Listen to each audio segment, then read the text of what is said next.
So an extraordinarily dangerous situation continues to unfold in the Middle East. Israel conducting what they described as a preemptive strike on Hezbollah military assets. We can put this up on the screen. On one side, you can see some of the fallout from these airstrikes. You had over 100 Israeli Air Force jets that were involved in this. And on the other side, you see Rear Admiral Daniel Hagari, who is making an announcement here about those Air Force planes attacking targets across southern Lebanon. You can see the smoke rising here, et cetera. So they described this, like I said, as a preemptive strike. There is some fuzziness about what exactly happened here, how effective the Israeli strikes were. Hezbollah did then announce that they conducted their own strikes inside of Israel. They claim that those strikes were very effective. The Israelis say, no, we were able to deal with it and there was very minimal damage caused. One thing we know for sure is that this was the most explosive exchange we have had between Israel and Hezbollah in quite some number of months. We also know that, this region continues to really be on the brink, especially, because of Israel's ongoing atrocities in Gaza, but also because of the recent provocations. They assassinated a, senior military commander in Beirut, in Lebanon, and, of course, a top Hamas leader in Iran. We still have not had that Iranian response. So once again, underscores that as long as the conflict continues, as long as the onslaught on Gaza continues, we have this very, very dangerous situation. The good news is, Saagar, it looks like both the Israelis and Hezbollah are looking to sort of back down from this latest escalation at this point. But no one should feel good about where things are right now. No, you shouldn't feel good at all. I mean, we had over 100 Israeli jets who participated in this operation. This is the biggest exchange of fire between Israel and Lebanon since 2006, a devastating war for Israel and one that IDF planners were desperate to avoid this time around. But they have to deal with the same problems that all of us do, which is that Netanyahu and elements of his government, they want a war with Lebanon. That's the best thing that could possibly happen for them. It's also maddening just because the people actually in Israel have much more dissent around this war. They're like calling them warmongers, like, we don't want this. Our kids died last time around. Whereas if you say any of that here, you're like, hey, you're a complete anti-Semite. I was just reading this morning that there are 2 aircraft carriers that are now stationed. Here. Pentagon says in a new statement as part of its support for Israel, the Secretary of Defense will keep 2 aircraft carriers in the region for an undefined period of time, the USS Theodore Roosevelt and the USS Abraham Lincoln. Do you know how much money it costs to keep those 2 aircraft carriers out there? Do you have any idea what it means for war plans, for force, for cost, for all, to deploy all of those people and the strike groups and all those other assets just to try and prevent a war between these two? The US taxpayer has probably spent at this point hundreds of billions of dollars just on this conflict in the last 10 months. For what? Like, for what? Like, people really need to ask themselves that question. So we can be the world's policeman when Israel gets himself in trouble? Why am I paying to shoot down missiles so that whenever they're getting into problems with Hezbollah, you blew up an Iranian embassy and I'm supposed to pay to defend? Why? It's like, for what reason? Right. Somebody justify that to me. You're a number, we do $50-something billion a year of trade with you. Do we have 4 times more of Brazil? If Argentina and Brazil were gonna go to war, would anybody say that that's something that we should get involved in? By the way, you'd have a better case for that when you would right now. That's what drives me crazy. True. True. Yeah, and you're right about the internal dissent in Israel. I was reading some of the Israeli press, the English language Israeli press, and keep in mind, northern Israel near the Lebanese border is still evacuated. These people it's empty. These people have not been in their homes since October 7th. And so the mayors and the representatives of those towns, they were actually pissed off about this because they're the ones who have to bear the brunt of the retaliation from Hezbollah. So they said, this is all about, you just caring about Tel Aviv first and foremost. You don't care about us. You don't care about actually making it secure so we can get back to our lives and to our homes here. I also did a monologue that was, I was surprised by how viral it went about the tremendous economic cost that Israel is bearing. They had this huge intel plant movement that pulled out.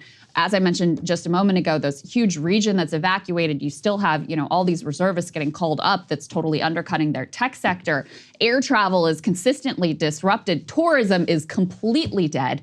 The construction industry and many others are horrifically hobbled because they really relied on Palestinian day laborers as cheap labor. And they're not allowed to come in and work anymore. And they haven't been able to fill those ranks with cheap foreign-born workers. So they're screwed in a lot of dimensions economically, and people are feeling the pain from that as well. But yeah, there's one clear solution to this, which is for the U.S. to force a ceasefire here. And it's not going to be from these bullshit talks that are happening right now, because clearly Joe Biden and Kamala Harris are still unwilling to use any sort of actual pressure to force an end to the hostilities and all of the tensions with Iran and all of the tensions with Hezbollah and all the tensions with the Iraqi militias. All of this is centered on what is happening in Gaza. Let me go ahead and put this up on the screen. The latest in terms of the ceasefire talks.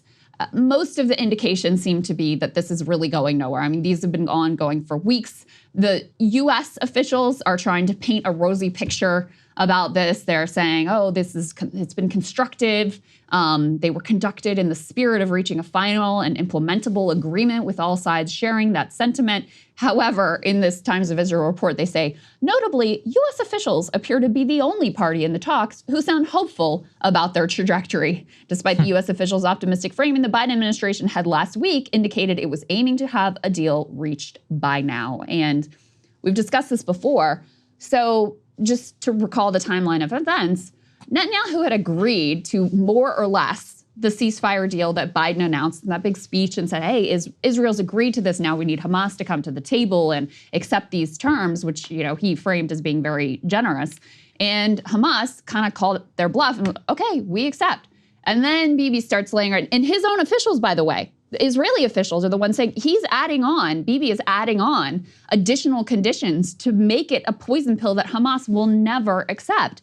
But U.S. officials never even call that out. They continue to insist on this framing that Hamas is the only problem here, when it's very clear and has been very clear, Bibi Netanyahu does not want a ceasefire. He does not want an end to the deal. And one of the things that he has included as a condition that is, unacceptable to Hamas here is we want a ceasefire that's not actually a ceasefire, where we get to go back to prosecuting this war exactly in the way that we've been prosecuting it. So, I have no hope at this point that these particular ceasefire talks are going to come to any greater end than the previous rounds of ceasefire talks that we have seen, Saagar. Yeah, but one of the things I do have a real worry about, let's put the Financial Times, please up on the screen. And what they talk about here, yes, I said, the biggest exchange of fire since 2006, sharp increase in hostilities. Nasrallah is trying, he says, if the result is satisfactory and the intended goal is achieved, we will consider the response operation has ended. If the result is not enough, we will reserve the right to respond at another time. But this has just been flaring up now for weeks. And,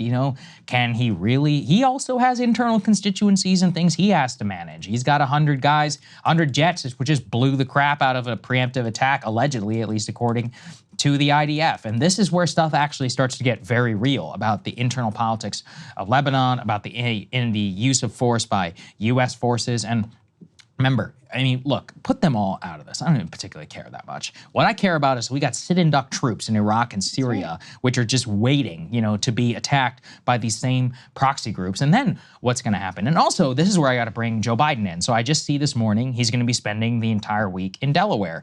He's coming from vacation in California. So it's like, what are you doing, dude? It's a nice gig, this presidency thing. Yeah, it sounds nice, right? That sounds like a great Just a week at the beach after a week at the beach. Yeah, to go spend a week in California after your DNC humiliation, and now I get to go spend a week at my beach house in Rehoboth. It's like, do you do anything, dude? Like, what is happening right now? And every once in a while, he'll pop up on a phone call for 30 minutes, and then they leak that he's very concerned. I'm like, we have a husk as president. The entire region is is there's a power vacuum. We're obviously consumed by our own domestic politics. I mean, what I look at is the signs, and the signs are 2 U.S. aircraft carriers, multiple U.S. assets, the Secretary of Defense and the Secretary of State basically living abroad in the Middle East. And I'm scared. I honestly am, you know, by the behavior that we see here. Maybe it's a temporary reprieve, but we don't know. We have no idea. Yeah, and there's a very simple answer here. Right. Stop shipping the bombs. Stop shipping. That's it. Happen. You know, I mean, it's a very simple answer. And sure, Israel has a right to defend themselves. They do not have a right to use our weapons to do so. And so the impotence here, it's humiliating, it's immoral, it's disgusting at this point. You mentioned Saagar. Oh, we're still, I honestly can't believe we're still getting these reports. Oh, Biden had another tough phone call with Bibi Netanyahu. He urged him to get on board with the ceasefire deal. It's like, who is this for at this point? Like, who is buying this at this point? I genuinely don't know. Like, do they still think that this is a thing that anyone cares about, that anyone gives any credence to him, you know, weekly while he's sitting on the beach or whatever? Oh, Bibi, you gotta. Bibi doesn't care. That's very clear. And no one should be fooled by the idea that Joe Biden is taking any kind of a tough stance with Bibi Netanyahu, because obviously his words do not matter to the extent that he said anything tough to Bibi whatsoever. You have to pull the plug. You have to force the outcome as still the American president of the world superpower. You have that power. You're just choosing not to use it. And it is utterly pathetic. And if you, Joe Biden, care so much about your legacy, which I think you do, this is going to be one of the primary things people remember you for. This blood, this horror, this potential escalation, which is incredibly dangerous for American interests, all of that is on you. So if you actually want to be able to salvage any sort of a reputation coming out of this single term as the American president, this is what you need to do. You need to make this end now. Well, he's too busy on vacation. So anyway, we're in good hands, folks. Don't worry about it. Everything is cool. Hey, if you like that video, hit the like button or leave a comment below. It really helps get the show to more people. And if you'd like to get the full show ad-free and in your inbox every morning, you can sign up at breakingpoints.com. That's right. Get the full show, help support the future of independent media at breakingpoints.com.